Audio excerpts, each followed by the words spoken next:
Welcome back, everybody, to another episode of eXhuming the X-Files here on the Outpost Unknown YouTube channel. Jeremy, we've done it. We've made it to the end of Season 2. How are you feeling? I'm feeling good. We started hitting a lull a few episodes ago, but we've been back on track. Season's been taken off, and now we're getting to the end. We're almost always guaranteed something fun, something spectacular at the end of these seasons. Yeah, I agree with you. I know, like, a few episodes back when we were in, like, the doldrums of the season, where you could really tell, it's like, wow, the writers are struggling here.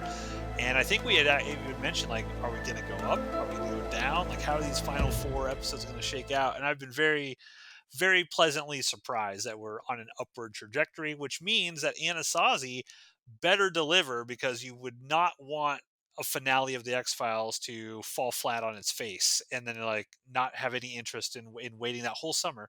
Because setting the stage for all you young people out there, I know you can just pop it on Hulu right now and binge it.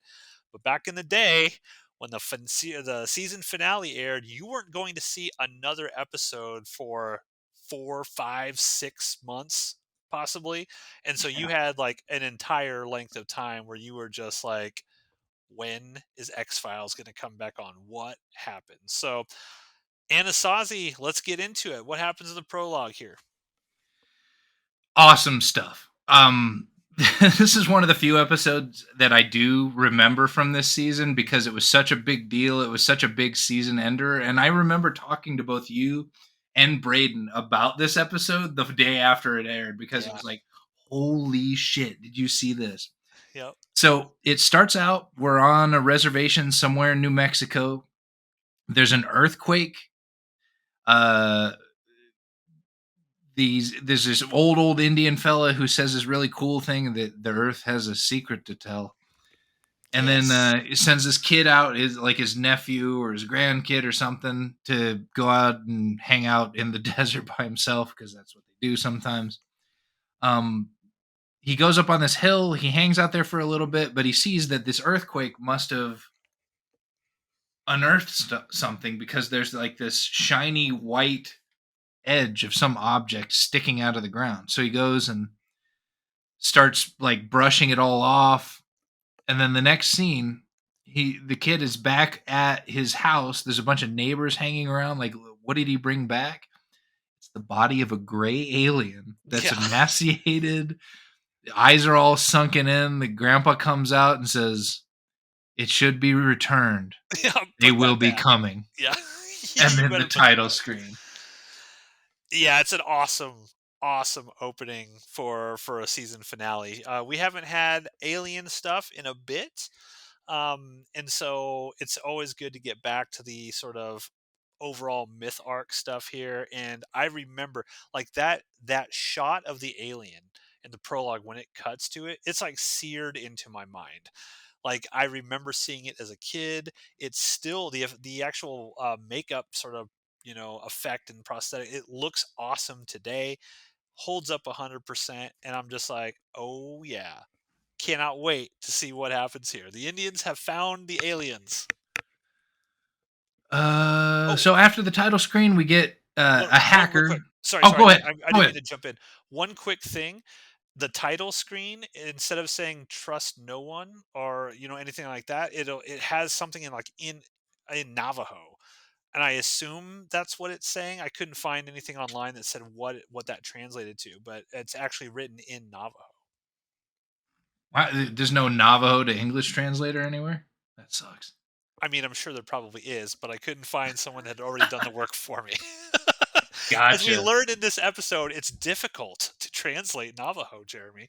It very much is, and around the time that this episode came out, they got to or a popular story that had been about World War II was Navajo code talkers. It was Yeah. a series, or we needed a code that that couldn't be broken, and as it turns out, like no other nation knew Navajo language, and we only had like 18 people stateside that spoke it. So they contracted all of those people to encode a lot of our shit, our secret communications.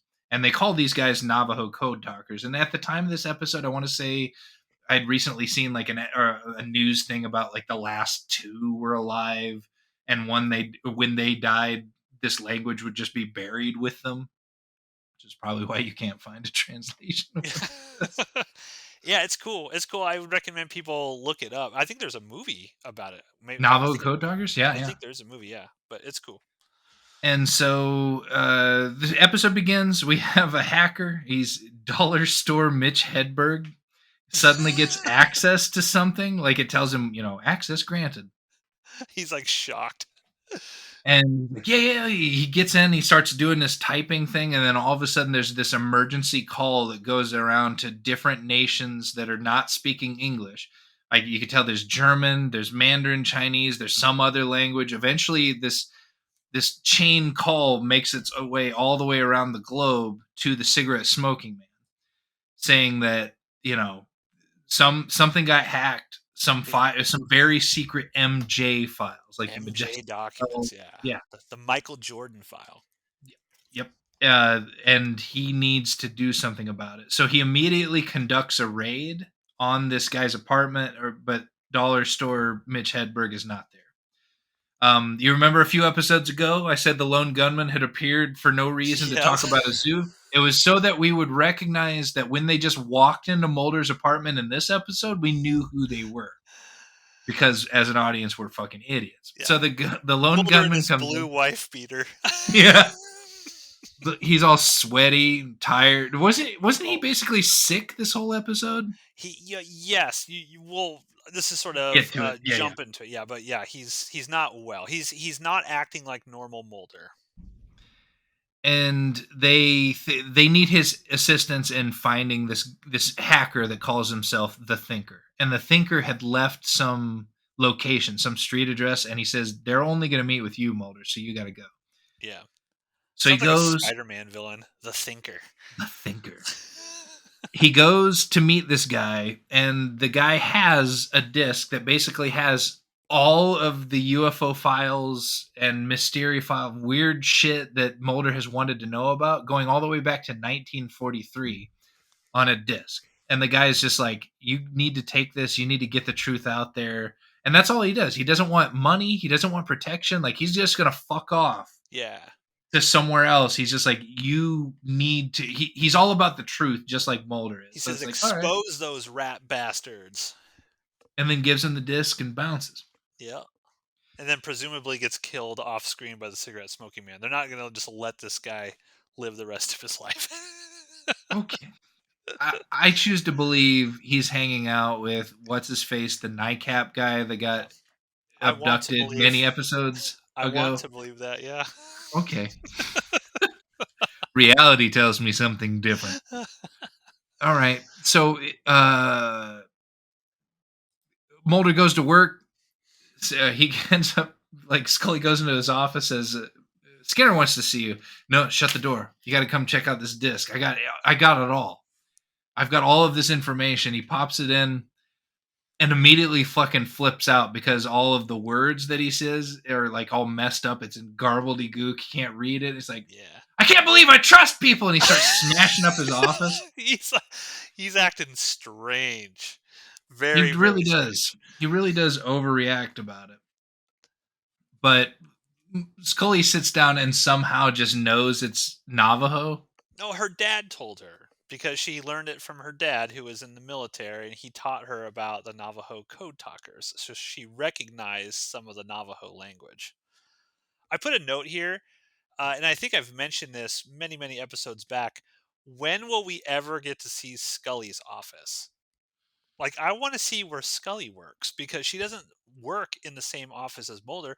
When she opens the door, only Mulder's name is on the door. She's one of those floaters. Like you see them in federal offices and state offices where they just don't really have a desk. It's just whoever's not there that day. And if Okay. everybody's there, they're in the conference room, like working out of a briefcase. It's the saddest shit, but She deserves better, Jeremy. not if she's there to just narc on Mulder. Like, what a shit assignment. For the amount of time she's been thrown into a wall, slammed in the head with a blunt object, thrown in the back of a trunk, she deserves her own office. Come on, Skinner. Hook her up with her own office. I No. digress. um, but he decide or Mulder goes to see Skinner, and at the slightest provocation, he just punches Skinner. Oh But yeah, Skinner doesn't take it. Skinner like puts his ass in a chokehold just because a few episodes ago he beat the shit out of X. Like yeah. Skinner's no fucking punk. He just puts Mulder on his ass. He's like, "You need to Yeah. fucking settle that. You're out of here. You know, this is it." Skinner was awesome, and didn't he tell Scully or something like or maybe it was Mulder, some episodes back where he was like in Vietnam, like he was a Marine in Vietnam or some shit, and he saw. I mean, Skinner's been through some shit, and he ain't gonna take any more shit. And yeah, I was shocked. I remember when I was a kid watching that and just seeing Mulder punch Skinner like that for no real reason. Yeah. Because Mulder sits there and he's like, and he literally says, "I wrote it down." And Mulder yells at Skinner. He's like, "Is this another jerk off assignment?" And then just fucking punches him. And I was like, "What is happening? What is going on right now?" This is very Because strange. he's just completely screwing his chance just to get back to his office to continue. Like Yeah. he's got everything that he's ever wanted at his fingertips, but he decides to screw it up by punching And Skinner. and none of the previous episodes we have watched has given any indication that Mulder is starting to go over the ledge, so to speak. He's been totally normal.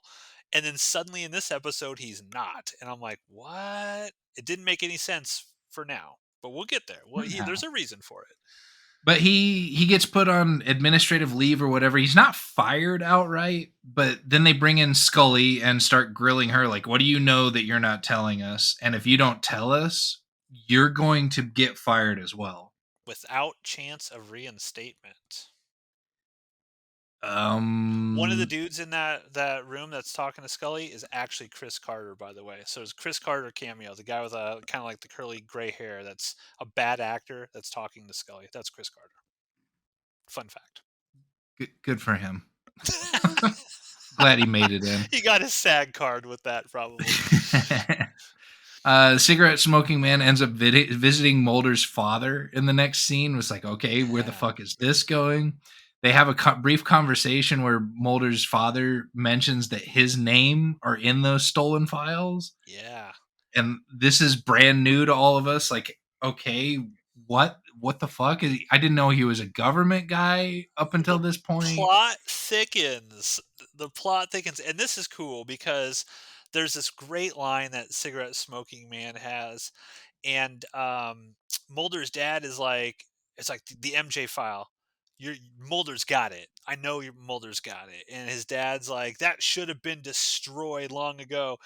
And because that's the logical thing anyone would be like, just fucking destroy that. Like, why would you even have that sitting in a government system somewhere that could potentially be hacked?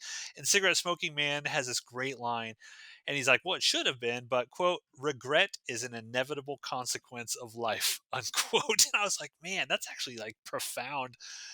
Good writing there, Chris Carter. I'll give you props. I give Chris Carter shit for his writing on a lot of episodes. That was a good line. Regret is an inevitable consequence of life. So I like that whole scene between them.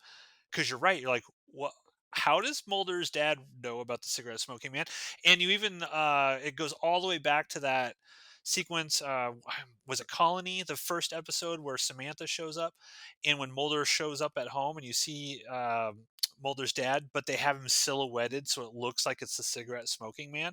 Yeah. And now, like, you see, he knows the cigarette smoking man, and he's been involved with the cigarette smoking man, and and he does have that moment where he's like, well, you're not going to harm Mulder, right? And then cigarette smoking man says that weird thing, is like, I've protected him this long, haven't I? Like, they don't need a martyr or a crusade. So it's like, man, like, what is the dynamic here between all of these individuals? Very intriguing scene. Scully visits Mulder at his apartment. He's sweating out a nasty fever. And I note here that the sweating begins again because he's Yep. just profusely soaked. Oh yeah. Yeah, yeah. My Um, note here is Mulder is real sweaty. Will be surprised if Jeremy does not make a comment about it. We've missed the sweating for a couple episodes. Somebody came in from standards and was like, "Hey, you guys got to cut it out with all the Yeah, you think that'd be rippiness." perfect in the chicken processing episode. The heat in the South, you'd think they'd have that. No, no sweat down there.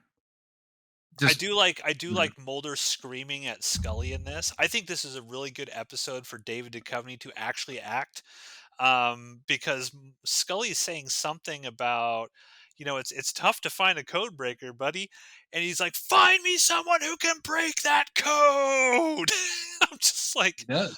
He starts holy chewing fuck. Scully's ass in the Oh apartment, yeah, talking about how they don't trust each other and stuff. Like he just starts breaking with her, and he seems to be having some sort of breakdown. yeah, That's not yeah. absolutely clear why it's happening, but he hasn't completely flown off the handle yet. Well, she asked him like, why did you attack Yeah, Skinner? why did I Like, lie for you just yeah, now? and he just looks at her and he's like, "I don't know." Like, he's like, "I've been thinking about it, and I can't say why I did it. It seems like I just snapped, I guess." He's going through some Uh, shit. then I wrote down that Fox is hella sweaty when his father calls. His father says, "I need to talk to you," and it's the most vague, just like everything else. That when the cigarette smoking man is talking to Mulder, when Deep Throat was, it's just, I need to have a conversation with you about things, and that's all Yeah, he manages to communicate the whole yeah. time we have a talk. I told my So mom, because sometimes my mom will text me just as "call me." And I told her, I was like, "Don't ever fucking do that. Just tell me about like the what you want to talk to me about. So call me, need to talk about X, Y, and Z. Because if you just say call me, I'm going to assume the worst, and I'm gonna get anxiety, and I'm gonna start freaking out. So just say call me, need to talk about the dog or something. So at least I have an idea of what it's gonna be. So yeah, the dad just like call me, come home. and so he goes. Yeah. And Scully wants answers still, so she puts up the X in the little window, shines a light out of his apartment, and then almost gets shot in the head. Well, it grazes her. Yeah, it grazes the top of her head because somebody shoots through the window to kind of give her a message that X is no longer in any of this. Like, you said you were done in that previous episode. We're not doing this anymore. So I remember as a kid, I distinctly remember that I was shocked when that happened, because as a kid, you're watching this and you're like, is nothing safe? Like, I know ostensibly that this is the last episode of the X-Files, but for all we knew back in the day as kids, I mean, it wasn't like you can jump on the internet easily and everything, oh, this show has been renewed for the next 2 years or whatever, and there's going to be 15 more episodes. At the time as a kid, it was hard to get information like that. You did not know from week to week, whether or not your show would continue, like Briscoe County Jr. It just ended, and there was no season two. And so you're watching this as a kid when you're like 12, 13 years old, whatever. And you're just like, uh, is everyone going to die? Is this how the X Files is going to end? Scully's shot, Mulder's all fucked up. Like, what is going on? but he does get to his dad's house, and his dad says absolutely nothing to him. He mumbles some shit that Much doesn't really nice. make any sense. He doesn't even use the conspiracy theory words. He's just like, he doesn't say anything that alerts Mulder's like the truth is out there Yeah. sort of response. He's like, He's just saying you're like gonna hear a old. term, the merchandise. Oh God, I gotta go take some pills. I'll be right back. And then he goes in the bathroom and fucking Krychek is waiting for him in the shower. Rat bastard Krychek. Shoots him in the head, leaves him for dead. His dad has a bullet hole like exit wound out of the front of his skull, and he still has time to beg tell his son, what did I write? Forgive me. Forgive me. And then David Duchovny, we gave him some shit in that previous episode when he was breaking down in front of his dad. I thought he did a better job here. Like, kind of like holding his dad in his arms and the pain in his Putting face him and on the stuff. couch covered in blood. Yeah. He calls Scully. Scully tells him to leave a crime scene. Yeah. Like, Run. doesn't even hesitate. Get He out of just there. gives him the weakest reasons for doing it. Like, you know what? You stay there, they're gonna think you did it anyway, so just leave. Yep.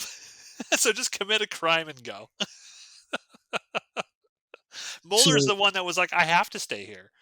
I have to. And Scully's like, no, get your fucking ass out of there. He's like, I want to go. I'll meet you at my apartment. She's like, fuck no, you're not going there either. Someone tried to shoot me.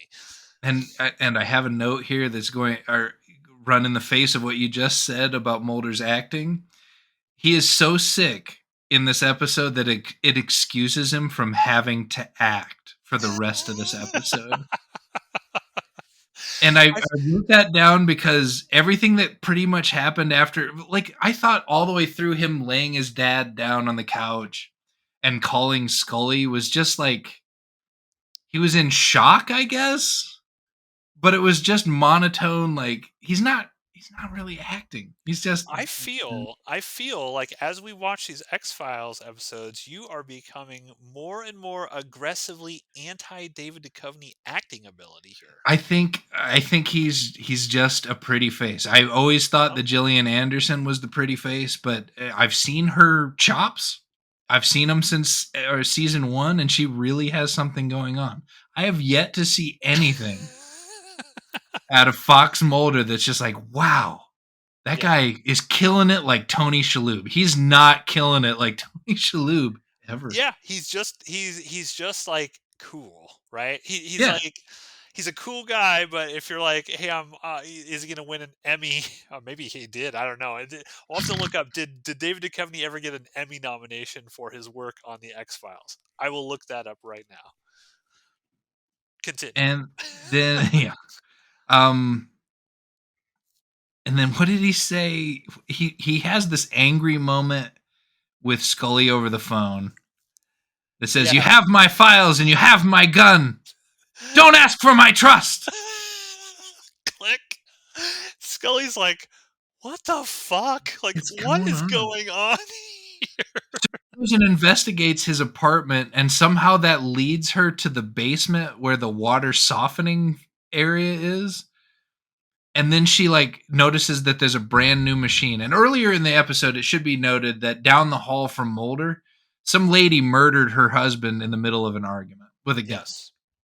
And so she finds this water softener and ultimately finds out that somebody had installed it and was pumping like rage chemicals into not only Mulder's water supply, but anybody else that he shared it with, which is why it's causing these fevers and the uncontrolled outbursts. But I don't, do you know what it takes to replace that water softener system in line what she was looking at? Like she just starts grabbing shit with her hands and pulling it apart and off camera ends up like emptying it out and finding the tube of whatever chemical that was. But Hmm. do you know how much how much effort it takes to do that? No, I do not. You're talking about systems that are under like water pressure. You got to shut valves off. You got to make sure that the heat shit is out. It's almost like opening a hot radiator at some point, but she just starts disassembling it with her hands. No tool. Like I thought that was really stupid. But Okay. then I go ahead. I got the answer to our question about Dave Duchovny Emmy nominations for X Files. He was nominated twice, 1997 and 1998, and those correspond to seasons 4 and 5. So presumably, we're gonna finally get some David Duchovny acting ability in seasons 4 and 5. So you have something to look forward to. Those are some of my favorite seasons, so Yeah. I can accept that. Okay. Uh, while Scully is investigating the hot water heater in the basement, Fox goes home and sees somebody skulking around in some bushes near his apartment and decides to just jump his ass. Luckily, it turns out not to be somebody's kid, but it was Krychek with a gun. And he pulls the gun on Krychek and he's like, "You killed my fucking father." And Krychek doesn't really say anything. And then Scully comes out from wherever she is and she's like, "Put the gun down." And she shoots Mulder and Well, lets Krychek get away. okay. You didn't think that David Duchovny did an okay job with him screaming and yelling at Krychek? I thought he did a good job He acting does there. he does he does mad fairly well, and he does perverted smarmy really well. But unless it's like one of those, like a few episodes ago during Humbug when he sexually harassed that man of short stature outside of Scully's trailer, like when he's saying shit like that, he's at his best. But unless you're just gonna let him do that, which they do in the show Californication, they just let him run with that stuff, and it's excellent television, by the way. No, I don't think his acting is really that good at all. Okay. Okay. I forgot while I was looking up. I just want to backtrack just briefly here because I have a note about this, and we passed it while I was looking up the Emmy nomination thing. Um, when Mulder wakes up in his apartment, because Scully brought him there, right? Or wherever he's at. Scully, like the previous night, brought him there or whatever. When he wakes up, he's basically in his tighty whities and nothing else. And I wrote here, I was like, did Scully take all of Mulder's clothes off before she left that place? Because when he gets up, when they're on the phone call, one of the one of the things that I wrote down that I thought it was funny, where he's freaking out on her, he's like, "You've been spying on me from the beginning, writing your little reports on me." It was so funny, but I'm like, how did he get all of his clothes off? You've never And it been like had really to be Scully. super mega sweaty in bed, and you just as you're tossing and turning, clothes just fly off of you. No. Do you just go to bed naked, Matt? I mean, I'll put it out there in Front Street. Yeah, sometimes I might go to bed naked. Yes. All right. See, there's a man who doesn't fear anything. His house catches on fire. He's just balls out outside, no problem. So not having that problem. Sometimes, yes, when you get hot, you go to bed with your PJs on, you have a fever real bad, and you just go hot, cold, hot, cold. Sometime in that fever dream state, like you will peel the sweaty underwear a la Jim Carrey inside of that rhino, like off of you, and then throw them across the room so they stick against the wall. It's I don't, awful. I don't think it was Mulder did it. I think Scully did that in her official capacity as his nurse, and I think that's Okay. problematic. I don't think he consented, Scully. I'm just letting you know. I think, you know what? I think he would. I think, sight unseen, he would just say, yeah, Scully can take off my clothes whenever she wants Yeah, to. if at any point I'm passed out, Scully, you have my consent to remove all of my clothing and do whatever you need to do. Yeah, So, just keep going. Whatever it is, I'm here for it. however my body can help you out, go for it. And then, okay, so getting all the way back to this tangent, Scully shoots Mulder. Yeah. So you're like, oh my God, is she actually not trustworthy after all of this yelling and stuff? What a twist that would have been. But she somehow gets him packed off to New Mexico with a gunshot wound, not on a plane. I guess she does have a throwaway line that he hasn't drank water in 36 hours, so I suppose she could probably drive from DC to New Mexico in 36 hours straight. Oh yeah, you could do that. It just so happens that the Navajo code talker from the pre-title screen is in the room with this half-dead Mulder. That the one lady she was talking to about the Navajo code, that also happens to be the specific guy that person knew, that Scully happened to be there as well. There's only, Small world. in truth, on that reservation, there's only like in all of New Mexico, there's that one reservation. There's only 5 guys that live there, so at Odds are least good. odds are good. Odds are high. She's going to run into the right Navajo code talker. So she wants she finds that the guy is starting to do the translation of the files themselves. They don't have all of the words. There's modern stuff, but what she's worried about is in the most recent entries of the file itself, her name shows up as some sort of experiment, and she wants Mulder to continue pursuing to find out why her name is showing up in these weirdo government UFO files. Yeah. Which means that when Mulder's dad said, hey, that MJ file should have been destroyed, it wouldn't have mattered because literally in the present day, someone in the government has to know Navajo and is updating Scully's name and what happened to her in Navajo into the system like in real time. Doesn't make sense, Chris Carter. I'll Yes, let it it does. slide. I'll Yeah, let it slide. because the rest of the episode is awesome. Yes. So instead of Mulder just like hanging out with this Navajo code talker guy, he ends up going with his grandson out to that thing he found it pre-title screen that he brought the alien body from. Mhm.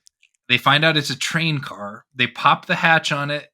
Mulder goes down inside, but before that, like they're in the middle of fucking nowhere near a reservation. They got cell phone coverage out there. He calls 1994, 1995. the cigarette smoking man calls him right before he gets in there and is like, "Where are you at, Mulder?" He uses that to triangulate his position, Yeah. apparently, and he gets a strike force, gets into a helicopter, and starts going out to wherever Mulder is at. Which means he would have had to have been there to begin with, right? So how did he not know where Mulder was? Because he would have had to get there before Mulder. He can't take a helicopter from DC all the way to New Mexico in the span of like 30 seconds. Listen. I'll let it go, Chris Carter. I'm letting it go.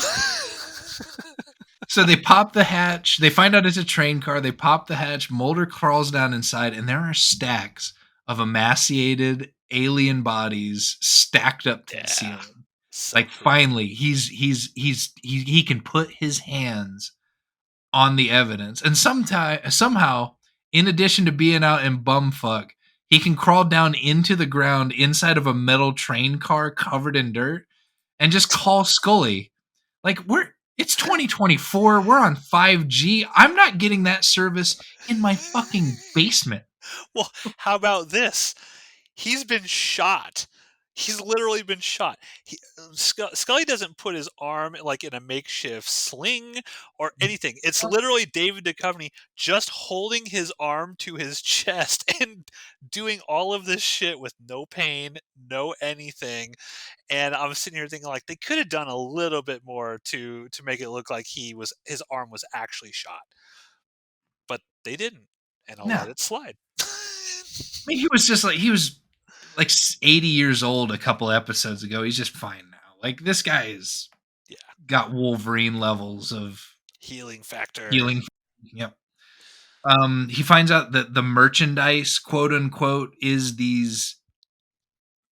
Or wait, no. Scully gets the translation through the cell phone call, and they use the word merchandise, and Yeah, so that's what makes Mulder believe that these guys were maybe experimented on or because some that's what part. his dad said before his dad died or whatever. He's like, "You're gonna learn a term, the merchandise." And so, cigarette smoking man shows up in the helicopter, or like restrains the Indian grandson that he was with. The the military guys that they're with don't go down into the trailer. They just kind of look through the hatch real quick and it's like nobody's in there. Cigarette smoking man says burn it, and so they toss a bunch of incendiary devices down in there. There's no escape. Like Mulder didn't come out, he didn't go anywhere, so they just toss a bunch of smoke or fire stuff down in there. They get in the helicopter, they leave. To be continued. Yeah. Now, when Mulder's down in there, he looks at one of the arms of the alien Oh yeah. body and he sees that there was a smallpox vaccination scar on it. And he's like, oh my God. And I think that might be like the last thing that we kind of hear him say before the incendiary devices are dropped down in there. There is one other line that David Duchovny I think delivered really really well in this, and that's when he's talking to cigarette smoking man. He goes like, "Listen to me, you black lung son of a bitch." Yeah. I like that. That was a good line as well. Yeah. Okay. So that's Anasazi. What are your thoughts on the season 2 finale? This was one of those things that again I remembered when it happened. I knew from the moment I saw the train car in the pre-title screen where we were going with this episode, because I remember it being hugely important to me as a kid.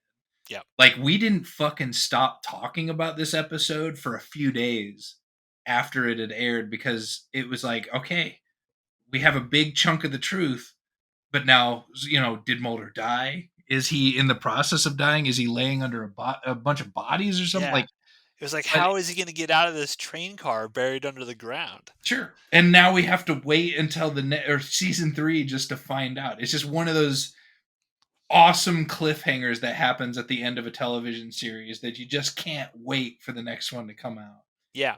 And the other thing about this one is with the Scully side of things, they don't really focus on it, but she does mention she was supposed to meet with Skinner, have a meeting, and she blew it off to bring him to New Mexico. So she can't be there. She says, I got to fly back. I might be getting fired, so to speak. So you're like, okay, what is going on? This was what I wanted this season finale to be. I remember the only thing that I remember as a kid being slightly disappointed by is that it was a like a train car. I thought when I first watched it as a kid in that opening prologue, I thought there was going to be like an actual UFO underground that they were finding or something. I do remember distinctly as a kid being a little bit let down that it was just a train car.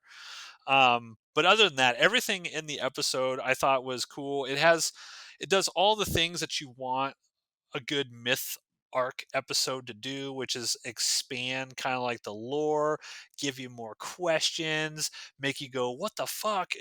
Twists and turns, and Krychek showing up again and killing Mulder's dad. It had all of the drama that will get you talking for like the entire summer. Is like, what happened?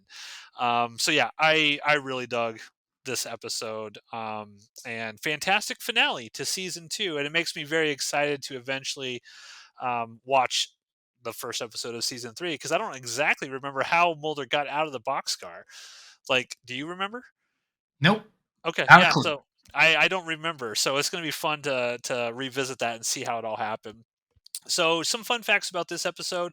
The story was written by David Duchovny, so he has some credit on this as coming up with the storyline for this episode. Series creator Chris Carter noted that the episode's creation quote was a culmination of a lot of ideas. Generally, when we pitch stories to the staff, everyone comments on them. And Darren Morgan called this the kitchen sink episode because it had so much in it. He didn't know how we would pull it off, but I'm very proud of the script. David Duchovny and I worked quite closely on the story, and he had a lot of input, and then I sat down and wrote the script.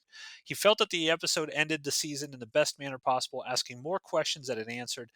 The episode tried to make similar cliffhangers as the previous season finale, with revelations such as Mulder's father being a part of the conspiracy, and later, well, I won't spoil that, to prove anything could happen into the X-Files. To create the New Mexico rock quarry in the episode, the producers painted a disused quarry in Vancouver with 1,600 U.S. gallons of red paint, and also composited images shot in New Mexico and a blue sky to make it look more authentic. The painting of the quarry was achieved with a series of cranes and required the permission of local environmental groups. When early seasons of the show were re-released in 16:9 widescreen for home video and streaming services in 2016, this practical effect became noticeable as sections of gray, unpainted quarry were visible at the edges of the frame, which would not have been viewable on 4:3 televisions at the time of the original broadcast. Just want to say a quick thing about that. I am so happy that they decided to shoot this in 16:9 from the very first episode. There are tons of television shows from that time period where you can only watch them in 4:3 because that's how they were kind of shot. So it's so cool that they had the foresight to shoot this like a movie, each one of these back in the day. To create the impression of a buried train carriage, a depression had to be blown into the ground and 32 dump trucks worth of debris removed. Series creator Chris Carter makes a cameo appearance in this episode as one of the senior FBI agents questioning Scully. And the tagline for this episode, well, never mind, I had it right here. Didn't read through all the special notes here. The tagline for this episode is like, Ai Anigo Ahute, which means the truth is out there in Navajo. So there you go. And in this episode, the fun goof on this episode is in the episode just prior to this one in our town. Mulder knows of the Anasazi since he mentions them when talking about cannibalism, which is the prevailing theory about how they were wiped out. Yet he reacts to the old man's mention of them as if learning this for the very first time in this episode, and is all too willing to accept aliens returning to their home planet as an alternate explanation. So there you go, folks. We have made it through season 2 of the X-Files. I think we have like 9 more seasons to go or shit like that. So we're Oh tuned down. God. Stay tuned. Next week, we're not going to dive immediately into season 3. We are going to give our top 5 best and worst of episodes of season 2, just like we did for season 1. We do have a playlist up on Outpost Unknown, so if you are a new listener and you're joining us for the very first time, you can go back and listen to what are we on? Let me see. Let me scroll up here. We've done 49 episodes thus far. Oh, wow. 50 if you count the top 5 best and worst after season 1. So we're 50 episodes in, ladies and gentlemen. Jeremy, it's been a great ride so far. I'm looking forward to continuing this with you. But next week, we're going to talk about our top 5 best and worst. We will see you then on Exhuming the X-Files.